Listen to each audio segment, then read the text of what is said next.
Hi friends, ఈరోజు నేను multigrain dosa చేస్తున్నాను.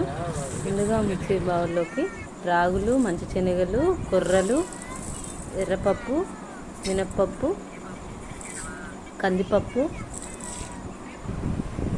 సద్దలు, ఒక కప్పు రైసు అన్నీ ఒక్కొక్క కప్పు తీసుకొని మిక్స్ చేసుకోవాలి. మిక్స్ చేసుకున్న వాటిని 3 సార్లు శుభ్రంగా కడుక్కొని మంచి వాటర్ తోటే నానబెట్టాలి. అవి నైట్ మొత్తం నానాక ఎర్లీ మార్నింగ్ మనం మిక్సీ వేసుకోవాలి. మిక్సీ వేసుకొని దోశ బ్యాటర్లా కలుపుకోవాలి. దాంట్లో కొంచెం సాల్ట్ వేయాలి.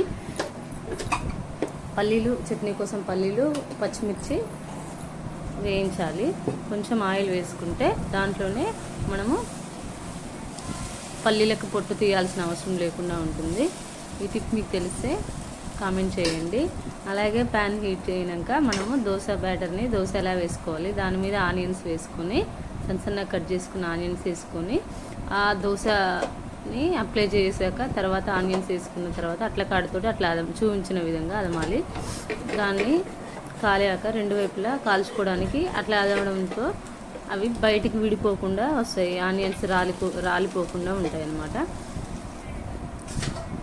ఆ దోశని ఒక ప్లేట్లో తీసుకొని ఈలోపు మనము గ్రైండ్ చేసుకోవడం కోసము పల్లీలు, పచ్చిమిర్చి, అందులోనే కొంచెం ఉప్పు, వెల్లిపాయలు వేసుకొని మిక్సీ వేసుకోవాలి. మిక్సీ వేసుకున్నాక మనము చట్నీ తాలింపు కోసము ప్యాన్లో కొంచెం ఆయిల్ వేసుకొని ఆవాలు, జీలకర్ర, ఎండుమిరపకాయలు, వెల్లిపాయ, కరివేపాకు, పసుపు వేసుకొని మిక్స్ చేసుకున్న తర్వాత ఆ తాలింపుని చట్నీలో వేసేయాలి.